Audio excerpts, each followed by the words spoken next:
Vengan a ver, vengan a ver, vengan a ver lo que no quieren ver. Vengan a ver, vengan a ver, vengan a ver lo que no quieren ver.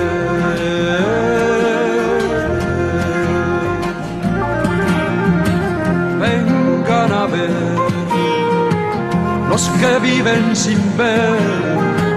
Vengan a ver. ¿Qué tal están? Es un gusto compartir con ustedes una vez más esta pantalla redonda que, como siempre, su principal objetivo es llevar educación, es compartir todo lo que sucede en el ámbito de nuestro país, la cultura, en fin, tantas cosas que tenemos que compartir con ustedes. La semana pasada, o es decir, 2 semanas continuas, llevamos hablando ya de la década o de los 10 años de primavera en nuestro país. Hoy tendremos panelistas invitados en este programa, por lo tanto queremos invitarlos a que se queden con nosotros para tratar este tema de suyo interés. Bienvenidos. En 1904, el destino de Guatemala era dirigido por el gobierno de Manuel Estrada Cabrera, quien sería recordado después por la dictadura de los 22 años.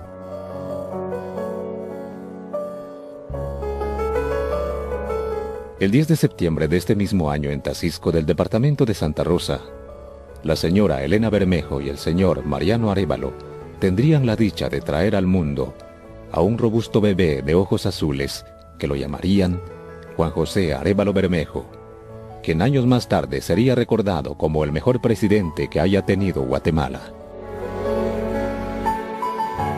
Las migraciones de Juan José y su familia entre Tacisco, Chiquimula y la ciudad capital fueron muy frecuentes y causadas por diversas razones. Es por eso que el alumno Arévalo tuvo que realizar sus estudios en diferentes establecimientos educativos, siendo así que en el año de 1922 recibe el título de maestro en la Escuela Central para Varones. El joven Arévalo, a pesar de ser solamente un estudiante, ya tenía un amplio sentido de la realidad de su país, aunque también de las injusticias que en el mundo ocurrían.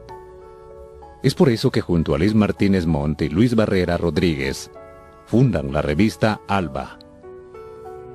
Además, los fundadores de la revista Jeve lo nombran director honorario. Durante 1923 y 1925 ocupó algunos cargos docentes en diversos establecimientos. Aún contando con solo 21 años de edad, Juan José escribió su primer libro, Método Nacional, para aprender simultáneamente dibujo, escritura y lectura.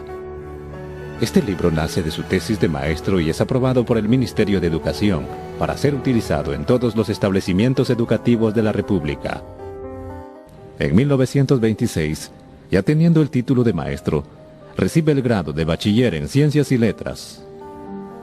En ese mismo año, por parte del gobierno de Lázaro Chacón, le otorgan una beca para estudiar en la Universidad de Plata, Argentina, país donde conociera a la dama Elisa Martínez, a quien en 1929 la haría su esposa, y donde recibiera 5 años después el título de doctor en Humanidades. Obviamente, fuerte inspiración para ser el fundador de la Facultad de Humanidades de la Universidad de San Carlos de Guatemala, el 17 de septiembre de 1945. Al fundarse la Facultad de Humanidades, los estudios humanísticos se constituyeron en el centro de la enseñanza superior, con los conocimientos de filosofía, literatura, historia, psicología y pedagogía. Se le comprendió y valorizó más al ser humano. Ya habiendo obtenido tan anhelado título, el doctor Arévalo decide volver a Guatemala, en donde ocupó algunos cargos de menor importancia en el Ministerio de Educación. Para ese entonces ya se encontraba en el poder el dictador Jorge Ubico. A finales de los años 30 viajó de nuevo a la Argentina, donde se desempeñó en la docencia universitaria en las universidades de La Plata, Tucumán, Buenos Aires, Cuyo y Mendoza. Guatemala seguía oprimida por la dictadura del general Jorge Ubico, que fue un eslabón más de una extensa cadena de dictaduras en la historia de Guatemala. Este asumió la presidencia a través de elecciones manipuladas y por medio de reformas a la Constitución. Prolongó su periodo presidencial en 2 ocasiones. Se mantuvo en el poder por 14 largos años, de 1931 a 1944. Por medio de las cofradías indígenas, Ubico establecía una posición paternalista con la mayoría de la población campesina del país. Esta población era la principal mano de obra que cosechaba el café en las grandes fincas, propiedad de la oligarquía terrateniente. Cada año los jornaleros eran obligados a emigrar de sus comunidades a las fincas a cambio de salarios miserables. La oligarquía terrateniente cafetalera concentraba en sus manos el poder económico y político del país. El control militar y policíaco sobre la población eran piezas claves de las dictaduras. El servicio en las milicias locales era obligatorio. El temor y la censura fueron comunes y la organización sindical era prohibida. Solamente existía un partido político activo, el Partido Liberal Progresista, el cual promovió las sucesivas reelecciones de Ubico.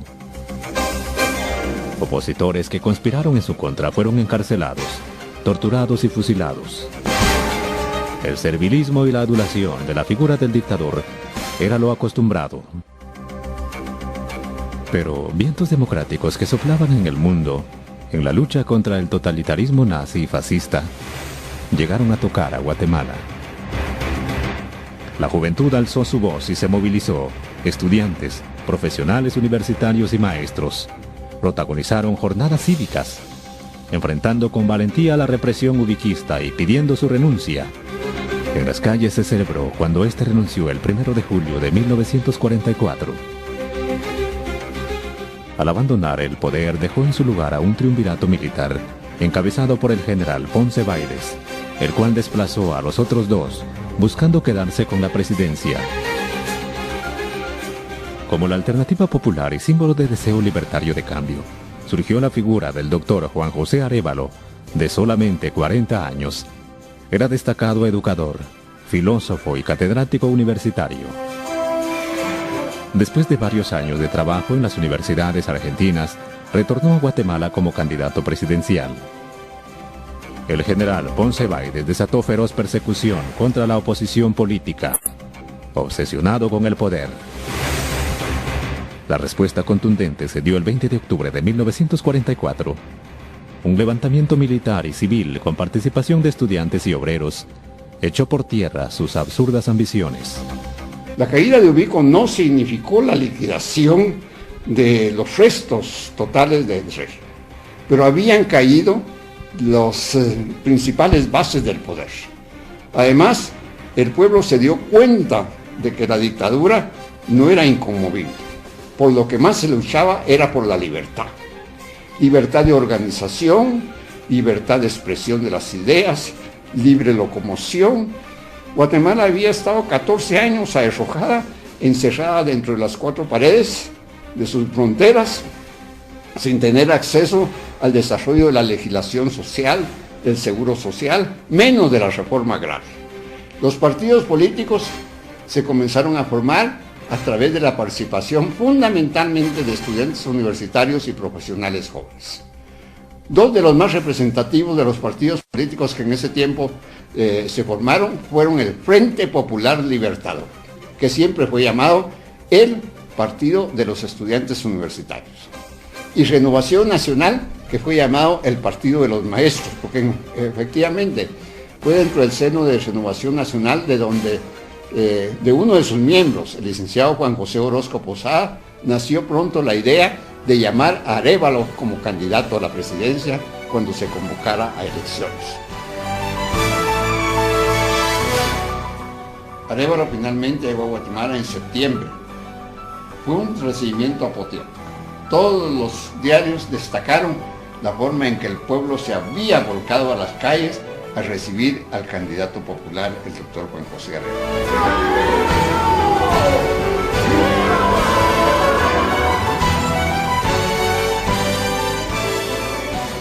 Después del derrocamiento de Ponce Baides, la Junta Revolucionaria de Gobierno, integrada por el capitán Jacobo Arbenz Guzmán, el ciudadano Jorge Torriello Garrido y el mayor Francisco Javier Arana toma el poder.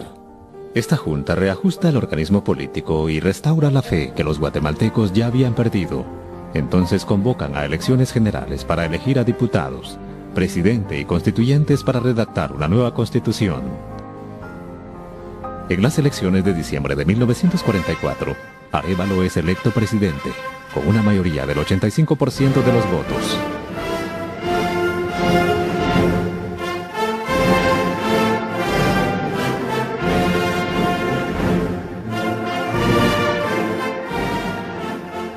Al día siguiente comenzaron ya los ataques contra Arévalo y nunca la prensa, especialmente el imparcial, tuvo una actitud que respondiera a su nombre, de imparcialidad, sino una actitud de ataque sin reconocimiento a los méritos del gobernante y a las realizaciones que se estaban desarrollando.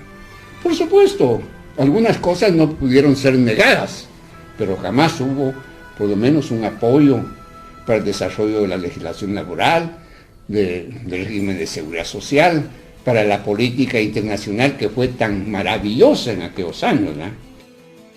Yo siempre he sostenido que una de las cosas fundamentales fue ese celo que tenían los políticos de antaño, los políticos de la derecha política, por la actitud intelectual y por la calidad intelectual de Arévalo. Recordemos en este sentido, Arévalo no era solo un doctor en pedagogía y ciencias de la educación, era un autor de obras importantes en el campo pedagógico.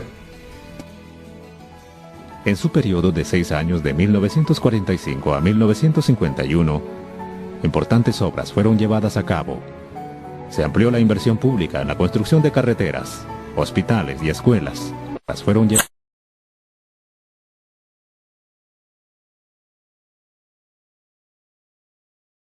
Después del estancamiento económico durante la dictadura ubiquista, se dio un crecimiento de la producción agrícola, comercio y la industria.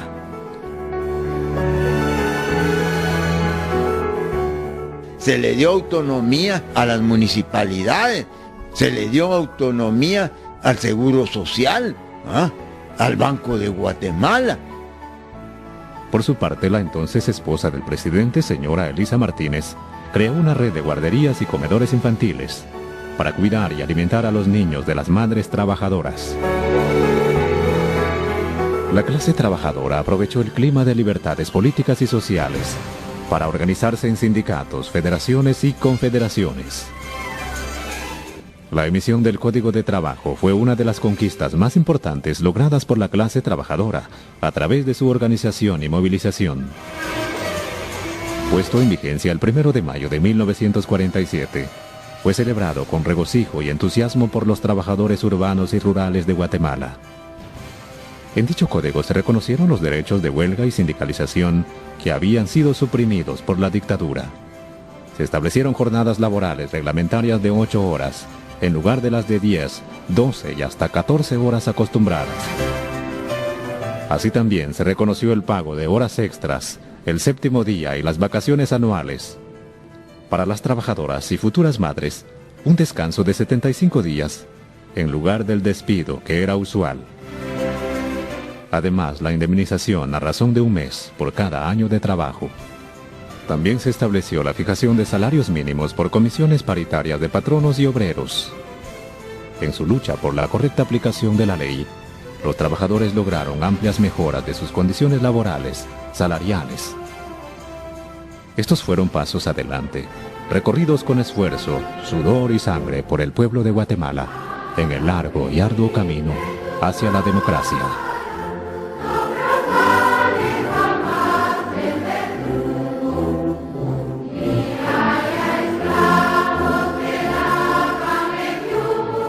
Después de entregar la presidencia, viajó a distintos países por invitación de sus gobiernos y también porque su sucesor, el entonces presidente de Guatemala, Jacobo Arbenz Guzmán, lo designó embajador.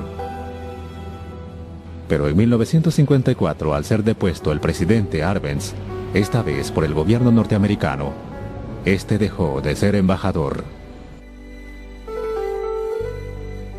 Guatemala, que no había tenido ninguna experiencia de lucha sindical, porque que sepan los guatemaltecos que en tiempo de Ubico era tal el antisindicalismo que hasta salió una ley en la que estaba prohibido el uso de la palabra obrero, por ley. Y en tiempos de Arévalo valía el quetzal más que el dólar, valía 10 centavos más que el dólar.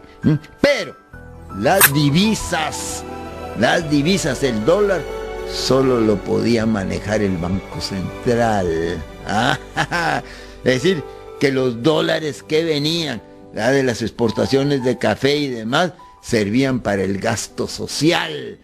Creó ese Banco Central cuya finalidad esencial era el fomento a la producción y la atención de las necesidades esenciales de la población.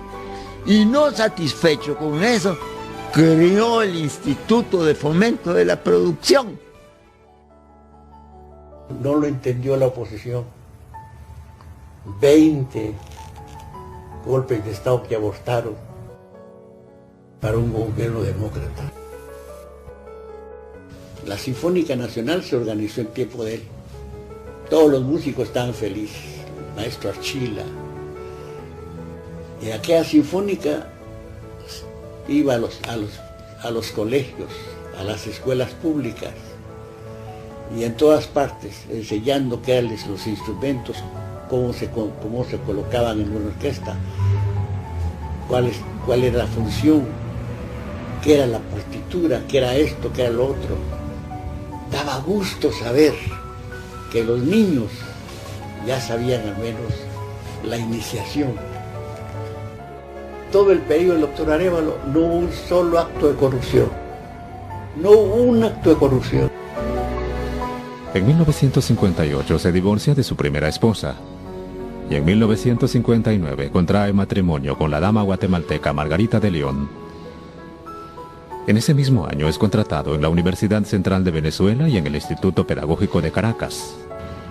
Pero renuncia en 1962 por ser proclamado nuevamente como candidato presidencial de Guatemala. Pero el 31 de marzo de 1963, el ejército de Guatemala depuso al presidente Miguel Ydígoras Fuentes y las elecciones se cancelaron. Arévalo viajó a México. Al año siguiente fue contratado por la UNESCO, donde trabajó por varios años. Designado otra vez embajador de Guatemala, fue contratado por la OEA. Retirado de toda actividad política, el doctor Juan José Arévalo se radicó en la ciudad de Guatemala junto a su esposa, la señora Margarita de León de Arévalo, con quien procreó a 5 hijos: Margarita, Juan José, Silvia Elena, César Bernardo y Carlos Eduardo Martín. Juan José, cuando fue presidente, todo su deseo fue trabajar y hacer lo mejor posible para la gente sencilla, la gente humilde. Él en su discurso dijo que él no venía a atacar a nadie, sino a ayudar a los que lo necesitaban. Era una persona que tuviera una cara y una actitud pública que estuviera en contraste con la cara y con la actitud que él tenía a nivel íntimo, en la familia. Era una persona muy integral, la misma verticalidad, la misma honestidad, la misma rectitud que él tuvo como hombre público, como presidente y después en los distintos cargos que ocupó, lo tenía como padre de familia. Y eso era un ejemplo muy importante. Eso ha sido una imagen fuerte y una orientación que yo creo que todos nosotros hemos sacado de él. Un hombre muy disciplinado. Él era un hombre que tenía horarios para trabajar y de ahí no le gustaba apartarse. La parte de arriba está llena de bibliotecas, el garage está lleno de libreras, estaba todo en estanterías, había mucho. Y que era además lo que le había quedado, porque cuando se veían obligados a viajar de país en país, los libros iban por delante, pero ya ahí hacía una primera selección y dejaba las cosas que no eran relevantes. Pero lo primero que se iba eran sus libros. Mi mamá puede contar cómo se quedaron cuadros, se quedaron pianos, se quedaron muebles, se quedó de todo, pero sus libros era lo primero que él mandaba. A esa altura de su vida, el patrimonio que tenía mi padre era fundamentalmente su biblioteca. Era un hombre que no se había dedicado ni a hacer negocios, ni a tener fincas, y que evidentemente tampoco había lucrado con la presidencia. Entonces lo que tenía era el producto de su trabajo y lo que él había ido durante el tiempo invirtiendo su dinero, que era en construir su biblioteca. Llegó un momento en el que por efectos sencillamente familiares, económicos, él necesitaba tener algo para el mantenimiento familiar. Inmediatamente, en cuanto se corrió la voz de que esa biblioteca estaba en venta, y es una biblioteca especializada, muy fuerte en áreas de filosofía, de pedagogía, de historia, de política, el gobierno venezolano la ofreció comprar para la Universidad Central. La quería comprar, llevársela para allá, y ofreciendo un cheque en dólares de una cantidad muy significativa, muy superior a la que finalmente él decidió venderla, porque lo que sucedió es que en ese momento se enteraron en Guatemala de esa posibilidad, y el gobierno de Guatemala hizo una oferta que era menor que la venezolana, pero que implicaba que la biblioteca se quedaba en Guatemala, y él entonces la vendió. La biblioteca se fue a la Biblioteca Nacional, ahí está como colección.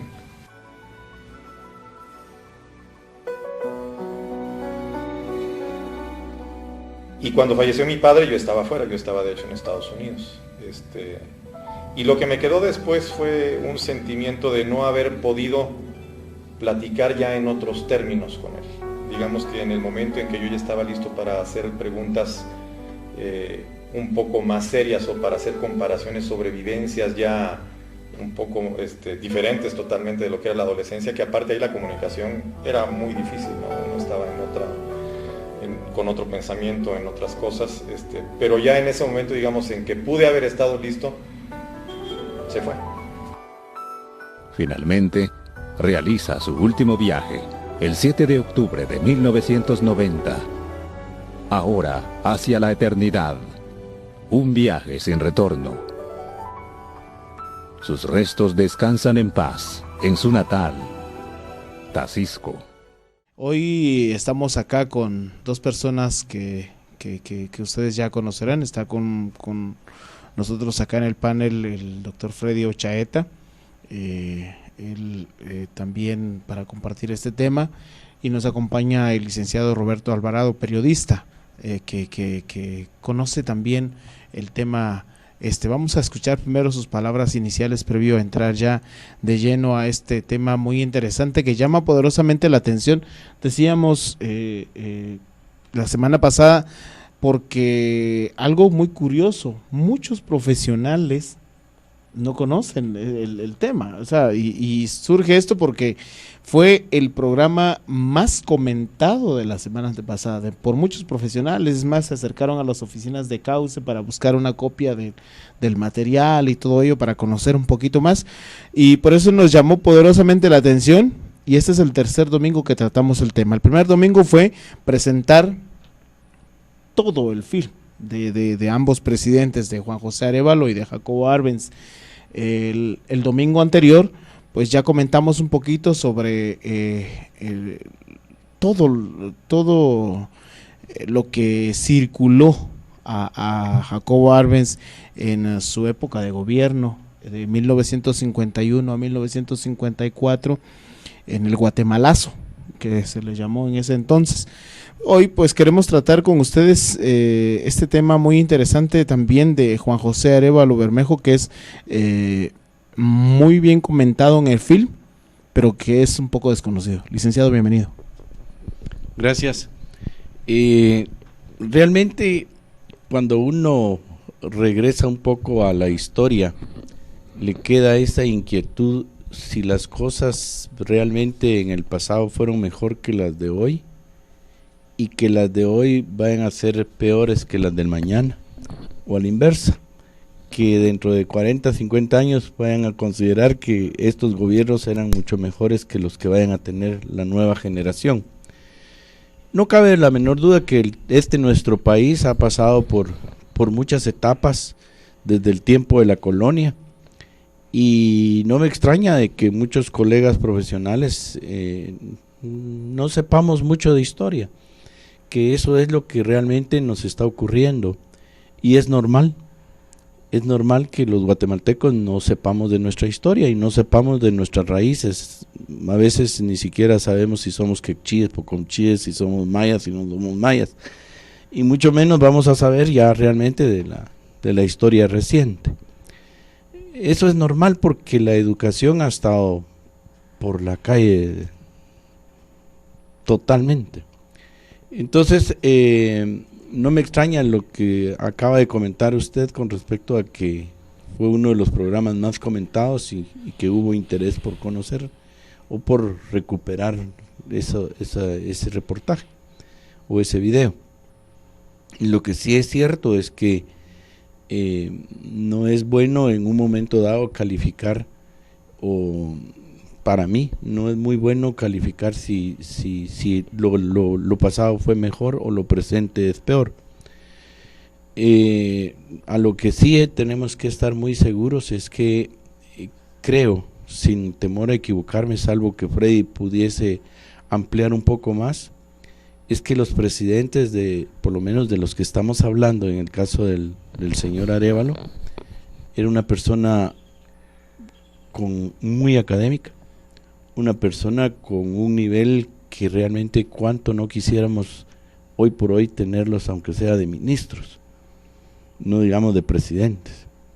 El problema es que para países como los nuestros llegar a ser presidente no se requiere más que ser ciudadano mayor de 40 años, creo que es ahora, si no estoy mal, y 40 creo que recuerdo. Entonces, automáticamente esto limita a pero para poder pedir una plaza en cualquier ocupación, en la iniciativa privada o en el mismo estado, en el mismo gobierno, le requieren a uno de un currículum, de una hoja de vida y un montón de experiencia y un montón de cosas.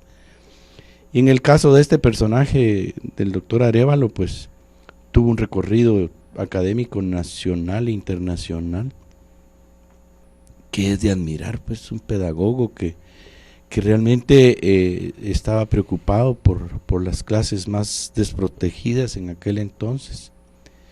Pero a lo que quiero recalcar es que es la calidad humana, la calidad académica, la calidad intelectual, en donde creo que las personas o los presidentes y los funcionarios llegaban a ocupar un cargo no para hacer fincas ni para hacer propiedades, sino que llegaban realmente a gobernar a un país con la intención del bien común, de mejorar o de establecer o velar por el bien común. Yo ahí lo dejaría por el momento para ampliar un poco más por parte de Freddy. Bien, yo creo que para ampliar un poco este aspecto educativo que menciona Roberto, es que en nuestra región, más que todo, nosotros vemos en las universidades que los jóvenes que están por graduarse y los que uno está formando en su graduación comienza a comprender de que ya no leen. O sea, los libros los dejan de adorno y, por ejemplo, para poder estudiar la historia está el materialismo histórico. Es una metodología para poder analizar todo el proceso histórico que tenemos ahora, que se replica en el pasado. Y en este quehacer, a mí me parece que las universidades en algún momento se pusieron a pensar de que firmada la paz, por automacia venía el materialismo histórico en todos los niños y niñas que iban a nacer y en los profesionales que iban egresando para que ellos pudieran discernir por sí solos. Y eso realmente no es así. En las universidades se les está olvidando muchísimo estar estudiando la realidad nacional. Y en este aspecto es importante, en el contexto histórico del presidente Arévalo, podemos ver que al estudiar el Estado y el sistema de gobierno de ese entonces, pues no habían políticas públicas. Pues no había un sistema de administración nacional que pudiera atender a los 2.2 millones de habitantes que éramos en ese entonces. Ahora somos cerca de 15. y en donde se dejaba a los dictadores, a los militares, a los triunviratos que venían haciendo los militares, a poder tomar del erario nacional los dineros que pudieran ser y poderlos invertir en la institución armada y poderlos invertir en su afán de poder gobernar como pequeños príncipes o pequeños reyes, como sucedía en el pasado en Guatemala con el sistema militar implementado. Y es Juan José Arévalo que inicia ese proceso de poder aperturar y organizar un Estado de Derecho. Le otorga la autonomía a la Universidad de San Carlos, la autonomía al deporte, al Instituto Guatemalteco de Seguridad Social. Todo ese proceso lo inicia él y lo va terminando Jacobo Arbenz. Pero los intereses mezquinos de ese entonces y el contexto mundial, recordemos que estábamos saliendo de una Segunda Guerra Mundial en la época globalizada de ese entonces, los intereses de tener a Guatemala como una finca hacen que vean al gobierno de Arbenz como un gobierno que ellos decían títere de la Unión Soviética o comunista. Cuando el materialismo histórico, cuando la ciencia, lo científico nos ha enseñado que el comunismo en el mundo jamás existió como definición, sino que lo que existió en la Unión Soviética fue un gobierno socialista, tal como está en Cuba o está en los países nórdicos, con un sistema capitalista, pero con un sistema de gobernar socialista. Y es por eso que si nosotros analizamos y discernimos que dice nuestra Constitución en el primer considerando, dice que el afán de este Estado es social. Por lo tanto, tenemos un principio muy socialista, pero realmente eso no es así. Pero lo que podemos marcar que el gobierno de Jacobo marca de Arévalo, de Juan José Arévalo Bermejo, nos marca en la historia el poder proyectar a un Estado de Derecho para largo plazo. No se olviden que todos los temas que nosotros tratamos acá en Pantalla Redonda, ustedes los pueden comentar en causecoban3@gmail.com. Nos pueden escribir sus comentarios, sus sugerencias, sobre todo qué temas les gustaría a ustedes que tratáramos acá en este espacio de educación que precisamente produce para ustedes Cauce. No se olviden que también estamos en Facebook como Cauce Coban. Volvemos enseguida.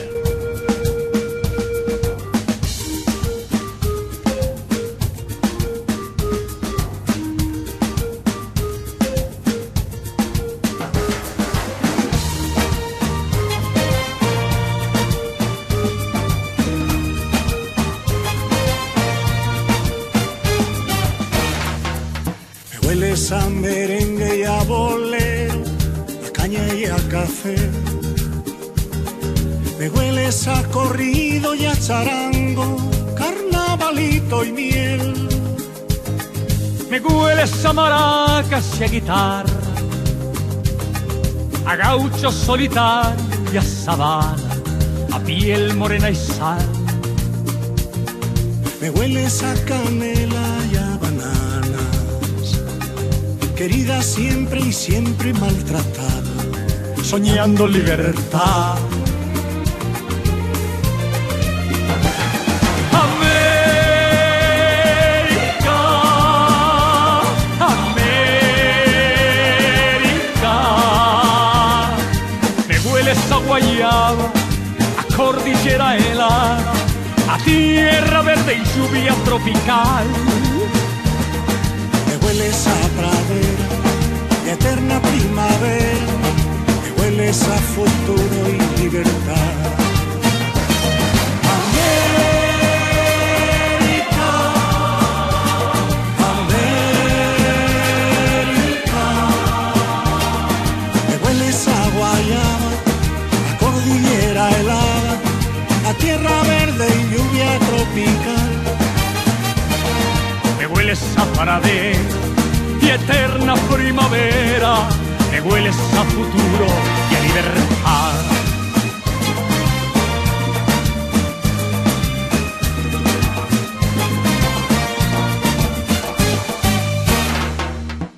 Muchas gracias por estar con nosotros. Hoy les recuerdo que tenemos acá como invitados al licenciado Roberto Alvarado y al doctor Freddy Ochaeta.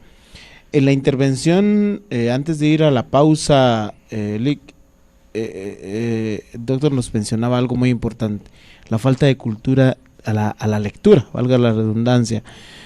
¿Esto qué lo provoca? El reflejo de la deficiencia educativa que tenemos.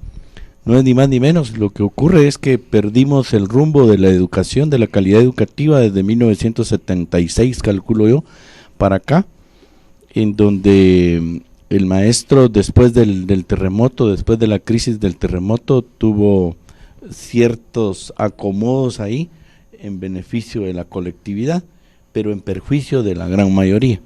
Entonces la falta de cultura de lectura es producto de esa deficiencia educativa que tenemos. Realmente no hay ningún interés porque el catedrático se preocupe por preparar incluso hasta su propio material. O sea, hay quejas muy fuertes en las universidades. En las universidades hay fuertes quejas en que los catedráticos no llegan, solo piden listados, no piden más que trabajos copiados por tal vez el internet. Ya ni siquiera para la cuestión de la investigación existe esa situación de la lectura. Ahora el internet yo creo que también nos ha estado poniendo un poco más haraganes también esa situación. Bueno, eso el doctor Juan José Arévalo hizo muchos libros y yo creo que no utilizó eso del copy-paste. Sí. No. Bueno, ese es un tema aparte, ¿verdad? Pero yo creo que en resumen puedo decir esto, que es la falta de calidad educativa lo que nos está perjudicando como país.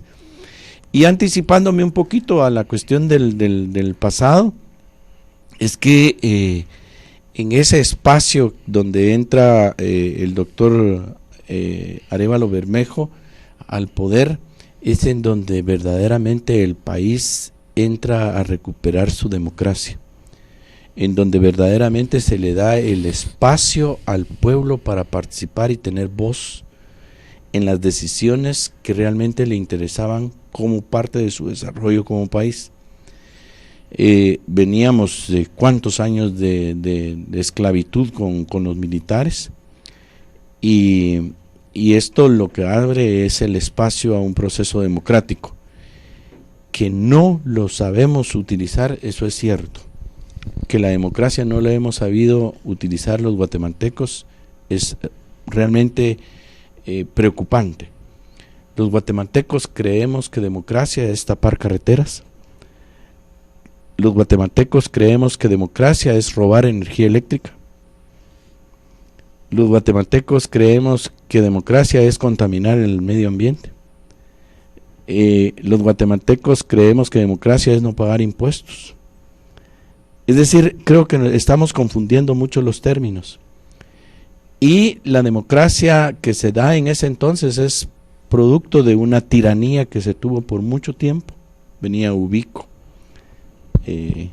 venía Raca y venían un montón atrás. Entonces yo creo que esto hace como un respiro a la participación.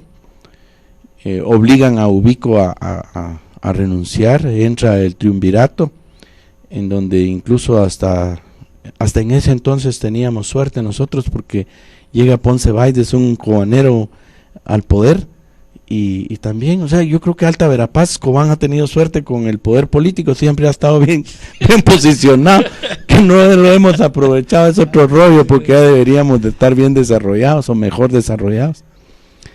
Entonces hemos confundido mucho todo ese venir de la democracia, lo hemos confundido. Y yo creo que la democracia que nosotros deberíamos de tener es verdaderamente el respeto del discernimiento. La democracia es cambio en el sentido de que vamos hacia el desarrollo, pero es el respeto a la legislación, el respeto a que yo no voy a ponerme de enemigo porque usted no comparta mis puntos de vista.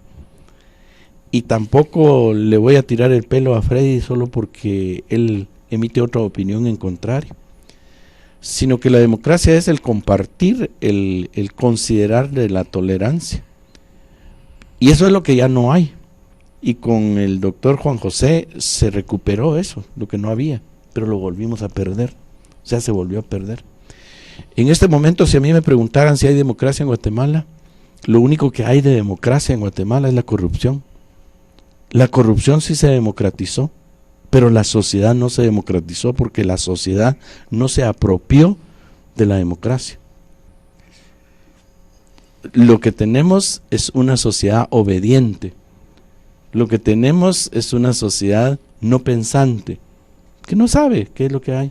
Para ellos es normal tener un patrón de alcalde, un patrón de gobernador, un patrón de diputado.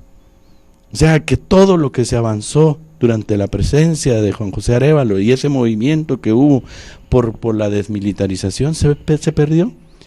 Y aunque me digan que a partir del 86 también se vuelve a recuperar Guatemala con la nueva constitución, yo no la veo por ningún lado.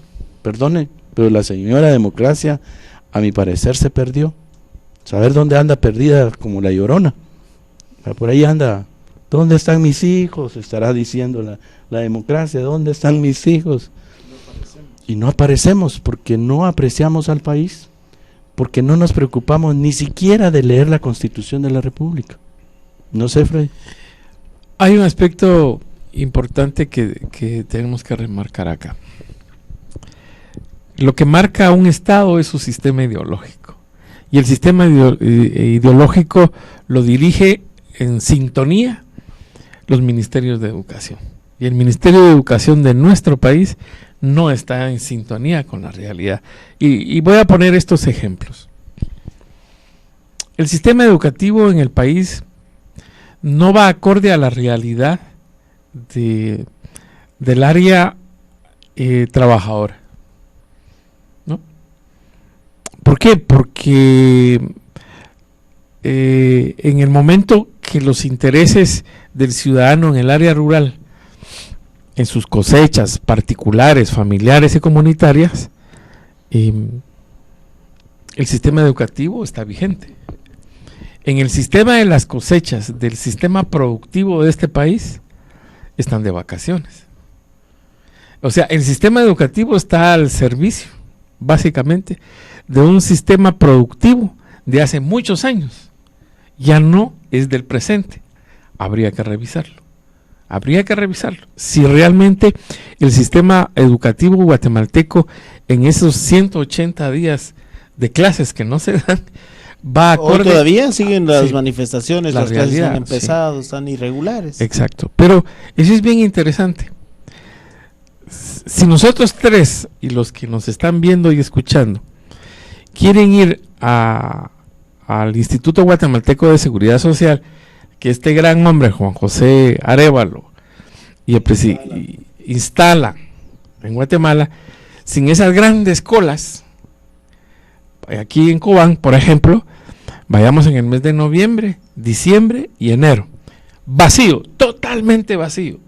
Pero de febrero al mes de octubre, totalmente lleno. Y uno le pregunta a los personeros de ahí, dice, ¿qué está pasando? Ya no viene gente. Es que los maestros no están trabajando. O sea, todos los que están ahí son maestros. Y se enferman de trabajar. Habría que revisar ese aspecto.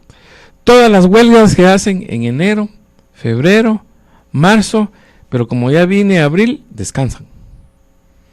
Las huelgas no se hacen. Sí, es para ir a cargar, dice Roberto. Y ahora que está la cuestión del descanso para junio, las vacaciones de medio año. El sistema educativo no responde a la realidad nacional. El tema de la educación del magisterio no responde a la realidad nacional. Habrá que revisarlo. Dentro de estos aspectos, Juan José Arévalo perfiló en su pedagogía comunitaria de solidaridad esos aspectos, ¿verdad? Que en tiempos modernos se llama la metodología Montessori, de solidaridad, tal como se educa en Europa y en otros países. Aquí yo he visto a familiares míos que me dicen, Freddy, ¿qué hacemos? Los patojos salen a la 1, 1:15, 1:30, con su bolsón lleno de cuadernos y están 2, 3, 4 y 5 de la tarde haciendo tareas. Eso tiene una explicación. Es un niño que estructuralmente se le está diciendo qué es lo que tiene que hacer. Se le está, robotitos chiquititos, cuando un niño a esa edad de jugando. Hay que revisar esos aspectos educativos. Para eso está el colegio y la escuela, pero nuestro sistema no se adapta. Habría que revisar esos aspectos. Aquí lo más doloroso, con Roberto tenemos años de estar diciendo, la ley de educación le permite a la dirección departamental de Alta Verapaz y a sus maestros y a las universidades generar un proceso propio de un sistema educativo y de contenidos propios de Alta Verapaz. Interesante. ¿Cómo mejoramos eso? ¿Cómo mejoramos ese aspecto? ¿Qué hay que hacer? Porque se nos viene el siguiente año electoral de campañas y bulla y todo ese merengue, ¿no? Bueno, también con Roberto lo tenemos años de estarlo platicando, pero yo creo que lo voy a dejar a él. ¿Por qué? O sea, la pregunta es ¿qué hacer? Realmente yo creo que es muy difícil poder responder y tener una receta que nos pudiera dictar qué hacer para recuperar la democracia o qué hacer para recuperar la calidad educativa. Yo lo único que he dicho en muchas oportunidades en mis locuras es que lo único que puede salvar a este país es un terremoto, pero el doble de fuerte del 76, para que nos muramos un montón y que se queden solo los patojos y que nosotros los viejos ya dejemos de estar contaminando a las nuevas generaciones con ser haraganes, con no estudiar, con no dedicarse y con no hacer un plan de vida. Eso es lo que realmente creo que podría ser una receta fácil, porque que cambiemos de actitud, lo acaba de decir Freddy, la lista y la cola de maestros en el IX cuando empiezan a trabajar, pues se enferman, pero de vacaciones no se enferman. Bueno, pero dejemos eso, porque al final es un derecho también que dejó Juan José Arévalo en la cuestión del IX. A lo que voy es a la conciencia, al cambio de actitud. No vamos a cambiar de actitud si seguimos teniendo una mala calidad de dirigentes políticos. Y usted acaba de mencionar, se nos avecina un nuevo proceso electoral con las mismas mañas, los mismos vicios, solo que elevados a la 10ª potencia. Porque ahora vemos pintas por todos lados. Y habría que preguntar quién está financiando esas pintas. Si no es el narcotráfico el que está financiando esas pintas. Todo el país está pintarrajeado de todos colores. Miren, ahí hay unos postes ahí entre Tactic y Pazmolón. Ya aparecen calcetines de payasos. Morado, anaranjado, rojo, verde. Parece calcetín de payaso. Ese es un mal ejemplo para la nueva, sin existir una convocatoria. Entonces, ¿qué ejemplo se le está dando a la nueva generación, a la juventud? O sea, yo me siento decepcionado y cada vez que yo tengo la oportunidad de dirigirme a grupo de jóvenes, les digo, mire, pido perdón a nombre de mi generación, no hicimos bien las cosas en este país. Cuando me correspondía a mí hacer las cosas bien por este país, no tuvimos los suficientes atributos. Y yo no quisiera que la nueva generación haga lo mismo que estoy haciendo yo, pedir perdón dentro de 40 años, los jóvenes que tengan 15, porque tampoco pudieron hacer nada.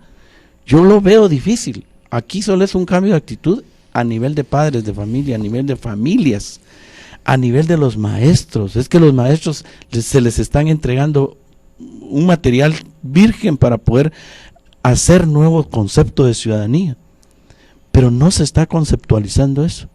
O sea, esos tiempos de Juan José Arévalo, yo lo veo que alguien me pudiera decir, miren, tal vez va a haber otro Juan José Arévalo en Guatemala.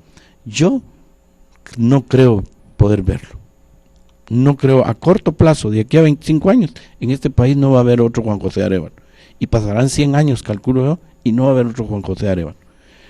Con esa proyección, con esa capacidad intelectual, con esa sensibilidad humana, con ese desinterés de hacer dinero, de hacer bienes. Incluso la historia dice, claro, o sea, el señor incluso en un momento dado tuvo que vender su biblioteca porque ya no tenía fondos. Yo preguntaría de los presidentes de 1970 para acá, si realmente han muerto en la pobreza o han estado en la pobreza. Hay uno que está en el bote en los Estados Unidos, involucrado en un montón de cosas, cierto o no, saber, pero están involucrados en cosas. Y eso que no vendió la biblioteca ni siquiera a Venezuela, que le ofreció más caro. Sí, al precio, o sea, hasta en eso es calidad, en cuestiones de calidades morales, de principios, de amor al país. Y lo que nos está ocurriendo es que no tenemos amor al país, no tenemos identidad. Nos caen mal los mexicanos. ¿Por qué nos caen mal los mexicanos? Porque primero es México, segundo México, después México. Pero en el caso nuestro no. Nosotros creemos más en Barcelona, en el Madrid y no sé quién más, en lugar de creer en el propio país. Vamos a estar de vuelta con ustedes en un momento. Está interesante el tema, que no nos va a alcanzar hoy el tiempo acá. Con nuestros invitados que tenemos hoy, al licenciado Roberto Alvarado, al doctor Freddy Ochaeta. Volvemos enseguida, luego que estamos comentando este tema, los 10 años de Primavera Democrática, como se le dice. Hueles a tabaco y a manises, a dátiles y a ron. Me hueles a emigrantes que se fueron cantando una canción. Me hueles a torrente y a quebrada, a sangre campesina derramada para tu libertad. Me hueles a mujer enamorada, querida siempre y siempre abandonada, soñando frente al mar.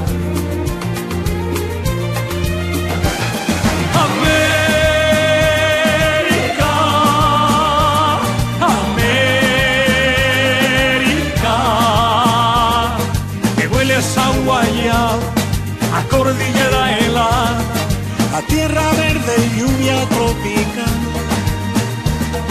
Me hueles a pradera y eterna primavera, me hueles a futuro y a libertad.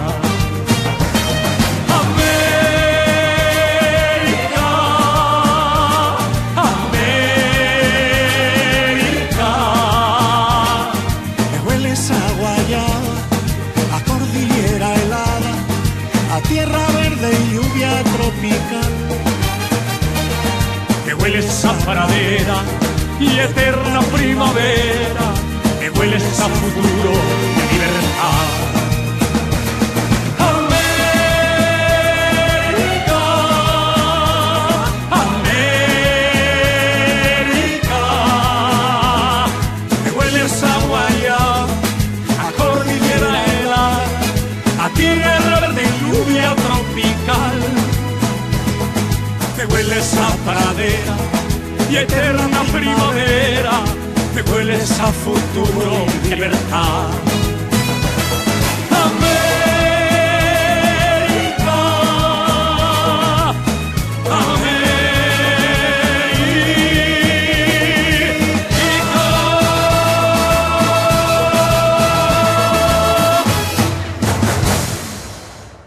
Queremos recordarles de que pueden dejarnos sus comentarios, sus sugerencias. Comenten los programas que transmitimos todos los domingos en Pantalla Redonda en causecoban3@gmail.com, o también pueden encontrar el reprise de nuestros programas en el muro de Facebook. Nos encuentran como Cauce Coban, así que ya lo saben. Allí, si se perdió por alguna razón nuestro programa de hoy, lo puede ver más tarde, mañana y toda la semana en el Facebook. Seguimos con usted, doctor. Decíamos, bueno, ya hemos hablado todas las cuestiones de esta parte del gobierno de Juan José Arévalo Bermejo, estudiado,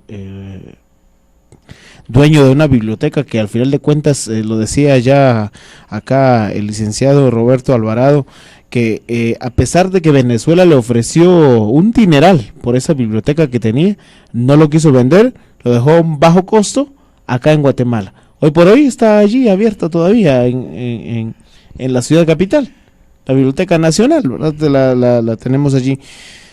Eso puede ser amor. Eso es amor por el país. Claro, pero también las manifestaciones de amor se tienen que ver en el Ministerio de Educación.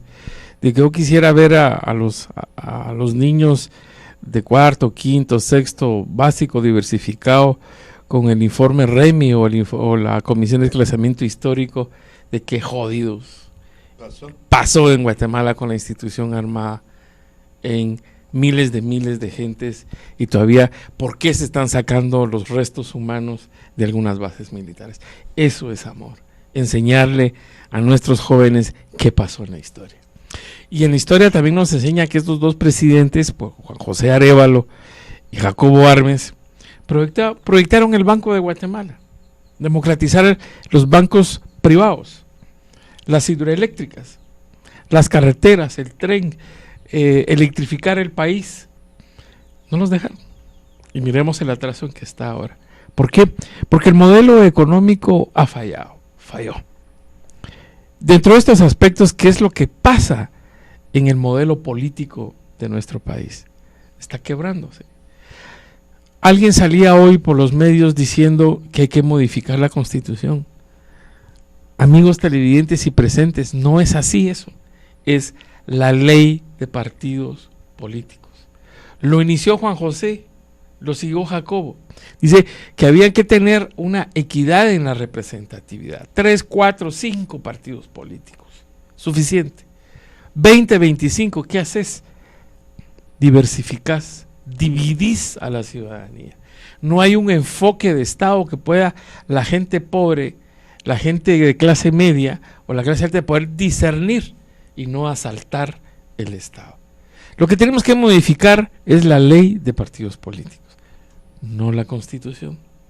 Y dentro de este aspecto también enseñarle a muchos funcionarios que ellos no son propietarios de los puestos, son funcionarios pagados por realmente la cobertura del pago del tributo. Hoy me pasó algo interesante, y que estamos hablando de Juan José en el Instituto Guatemalteco de Seguridad Social. Llego yo a buscar a un funcionario porque le quería entregarle una fotocopia de unos documentos que le podía ayudar a él en una gestión. Lo esperé 10 minutos porque andaba haciendo diligencias. A los 10 minutos lo veo pasando con su cafecito y un montón de enchiladas en una pailita. Entonces me pasa, me mira, me le acerco, le digo, mire, disculpe que lo venga a molestar, ahora, mire, si tiene tiempo y por favor me espera 10 minutos porque estoy ocupado. No lo voy a esperar. Y me largué. Cuando ese tipo de actitudes en las instituciones del Estado e instituciones históricas como el Instituto Guatemalteco de Seguridad Social se dejen de estar dando, entonces estamos cambiando de ese tipo de actitud.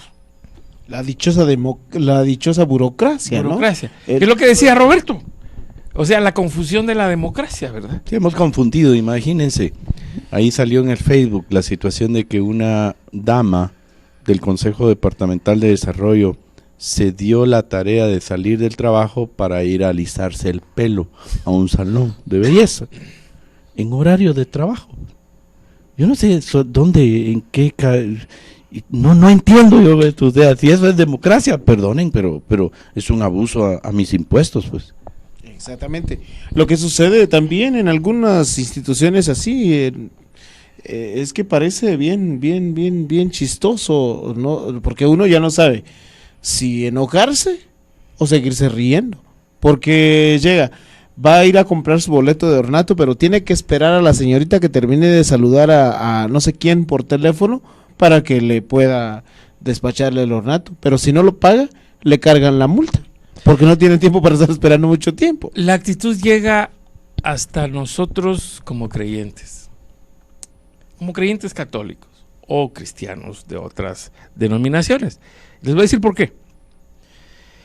Tenemos nosotros la capacidad de ser ciudadanos el día domingo antes de entrar a misa, ciudadanos, y dejamos la toga de la ciudadanía colgada en un clavo en el atrio de la iglesia, y nos posemos la otra toga de creyente católico y entramos como ángeles. Y te pones doble pechuga para matarte el pecho. Salimos de ahí, nos quitamos el de creyente y tomamos el de ciudadano. Esa doble moral. Y de ciudadanos irresponsables. Y esa doble moral que tenemos, esa doble actitud que tenemos frente al Señor es lo que nos hace, que Roberto insiste mucho en el cambio de actitud, pero también la actitud ante el Señor. ¿Qué es el templo? Pues 4 paredes, pues, bancas, listo, pero cambiamos de actitud, un ratito. ¿Cuánto dura la misa? 1 hora, hora y media. Listo, ahí cambiamos de actitud 1 hora y media y volvemos a hacer las mismas sanganadas después. Creo que es importante reflexionar un poco si los tiempos del pasado eran mejores que los actuales, si esos gobiernos fueron mejores que los de hoy. Yo diría que depende del contexto. Si fuéramos de una ideología de derecha, lógico es que diríamos, no, eso no sirvió, no funcionó, y por eso es que se les votó. Si somos de la ideología de la izquierda, vamos a decir que fue lo mejor que le pudo haber pasado a Guatemala. Yo creo que depende del contexto y del lente con el que se pueda ver. Pero de lo que sí podemos estar seguros y dar fe es que tenían proyección como país, como nación, indistintamente de los aspectos ideológicos, miraban hacia el futuro. E incluso la situación de los mismos chafas, los mismos oficiales del ejército que estaban en el poder. Yo preguntaría, ¿cuántas obras de la envergadura que se hicieron en aquel entonces hay ahorita o se estén construyendo ahorita? En montos millonarios sí, en calidad yo lo dudo. Usted, señor televidente, sabe dónde están construyendo diferentes obras y sabe los millones que cuestan, pero no son de la misma calidad de esa época. Entonces no sé si porque antes la democracia, como no había democracia, entonces no había corrupción. No, sí había corrupción, lo único que la corrupción era una rosca pequeña. Y hoy se democratizó la corrupción y todo el mundo roba. Por derecho.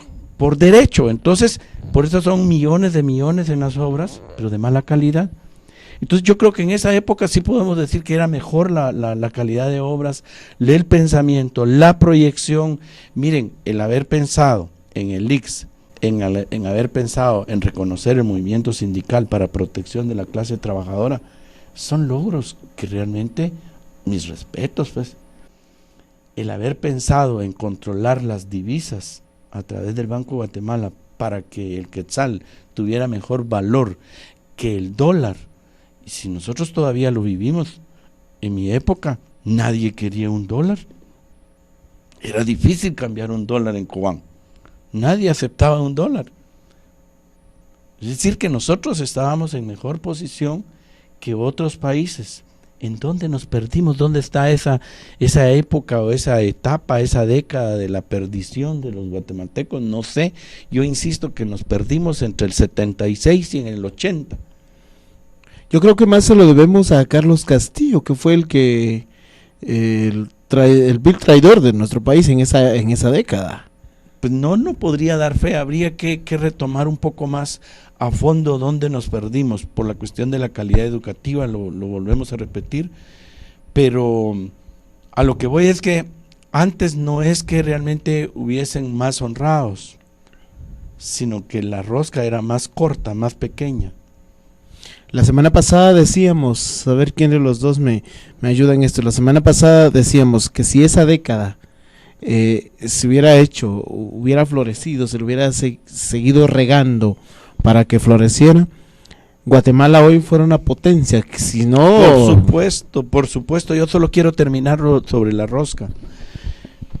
Muchos de esos presidentes murieron en la pobreza, en la bancarrota, pero es porque la rosca no les llegaba a ellos.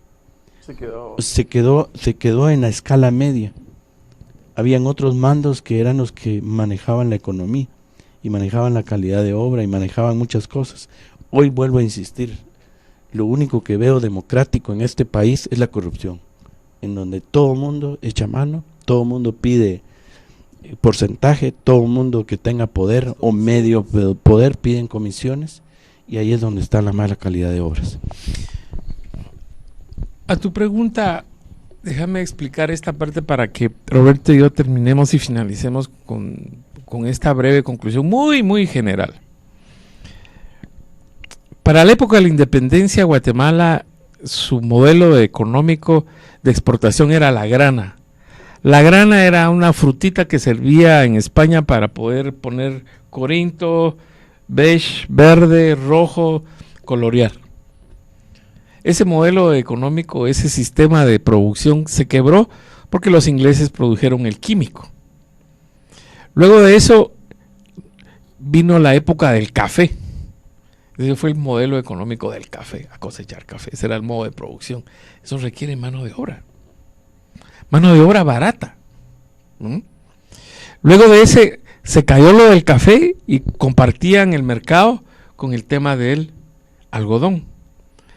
Murieron cientos de gentes envenenadas en la fumigación del algodón en la costa sur. Se macheteó el café y se puso algodón. Cuando terminó la moda del algodón, vino el azúcar, la caña de azúcar, que subsiste todavía, ¿no? Ese modelo económico está terminando, y les voy a explicar por qué. Los propietarios de las tierras bajas en ese entonces eran quechíes, pocomchis, los indígenas, ¿no? Eran los que vivían acá. Dijeron, miren, queremos mano de obra, echémoslos de aquí que se vayan a las montañas. El modelo económico del azúcar ha ido terminando, que los mismos europeos le dijeron, miren, nosotros ya no queremos su azúcar. Ahora con la palma. ¿Va? Ya no queremos nosotros su azúcar. Entonces, el azúcar que ustedes nos están producen, mejor entréguenla en su propio país a un precio más barata, porque a nivel internacional es más barata, pero a nivel local es más cara. Bueno, luego que ya todos los indígenas se subieron a los cerros, miren muchachos, esos viven abajo de la riqueza. Echémoslos de ahí, entrémosle a la minería. Eso es como un ejemplo genérico, sin entrar a especificaciones. Pero nuestros recursos hidráulicos están sin explotar. Tenemos una ley de minería que no permite que Roberto traiga una Penton de 0.5, qué sé yo, con impuestos. Entonces no puede traerlo. Tiene que traerlo a alguien más grandote. Entonces no se ha democratizado también los medios de producción para generar riqueza. En los años 90, un presidente descartó al presidente Clinton un TPS. El TPS es la categoría de país para poder migrantes, darles permiso para trabajar. Pues dijeron, miren, si se van, estos trabajadores es mano de obra. Nos quedamos sin mano de obra. ¿Queremos un TPS ahora? Ya no. Ya no. Entonces, la situación política, educativa de este país y económica es realmente preocupante. Preocupante. Licenciado, lo último. Bueno, yo creo que aquí lo único que tenemos que recordar es que en esas épocas los administradores, los gobernantes, los funcionarios de gobierno, fuera de que eran políticos, era gente preparada, muy preparada. Gente que no se metía a ningún cargo si no estaba preparada. Por mucho cuello que tuviese, era gente de calidad. Hoy lo que nos abunda es el abuso de autoridad con los cuellos y con una incapacidad tremenda. Aunque no sea profesión. No, y aunque hayan profesionales, es que yo vuelvo a insistir, y lo voy a decir otra vez, la universidad no quita lo bruto. La universidad no garantiza calidad de servicio. Por eso es que no es cuestión de que si es un académico, no, es que la calidad, a eso me refiero. O sea, había calidad de funcionarios públicos y no eran académicos, no habían ni siquiera pasado por la universidad muchos. Pues a ver qué hacemos entonces, a ver cuántos años, a ver si nosotros llegamos. Todavía no creo que lo veamos nosotros. Todavía no. Bien, yo creo que al final podemos concluir en el siguiente. En los siguientes años en este país hay que revisar el sistema educativo. No podemos seguir así. En los siguientes años hay que revisar el modelo económico. No podemos seguir así. Hay que revisar el sistema político. Los ejes de país ya se desgastaron. Los empaques de esa cosa que mueve el país se desgastaron. Ya no sirven. Hay que revisarlo. Y antes que el motor truene y los desvelados y aprovechados que siempre hacen su fiesta en julio le caigan al Estado, y lo coapten.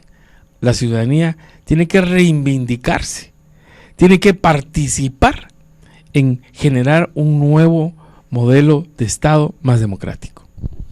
Qué gusto haber estado con ustedes en esta oportunidad, en otra pantalla redonda. Hoy tratamos básicamente tratar de comentar un poquito más el tema sobre estos 10 años de democracia en nuestro país, bien cimentados, bien vividos, pero que ¿en qué momento se perdió y en qué momento se podría recuperar?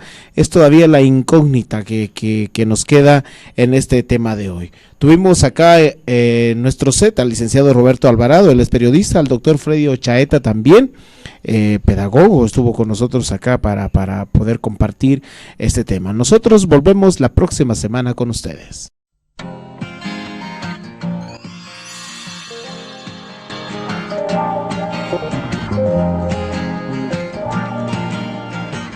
Vengan a ver, vengan a ver, vengan a ver lo que no quieren ver, vengan a